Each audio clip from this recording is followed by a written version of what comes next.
40 दिवसात 3 यशस्वी liver transplant करत Ashoka medical हॉस्पिटलनं नवा वैद्यकीय विक्रम प्रस्थापित केला. उत्तर महाराष्ट्रात प्रथमच एअरलिफ्टेड लिव्हर ट्रान्सप्लांट यशस्वी करत अवघ्या 7 दिवसांत रुग्णाला डिस्चार्ज देण्यात आलाय. सांगली येथून ब्रेन डेड रुग्णाचे यकृत ग्रीन कॉरिडॉरद्वारे कोल्हापूर आणि तेथून कार्गो एअर ॲम्ब्युलन्सने नाशिक येथे अवघ्या 2 तासांमध्ये सुरक्षित पोहोचवण्यात आले.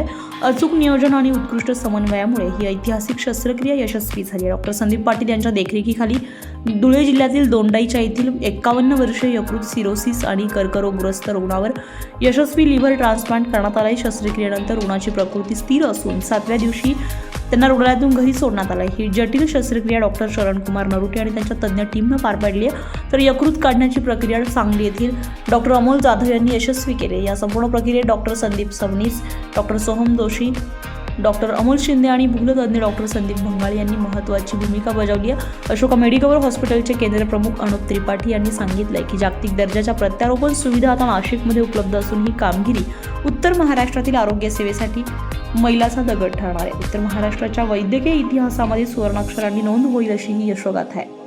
उत्तर महाराष्ट्र लाईव्हसाठी अश्विनी पुरी, नाशिक.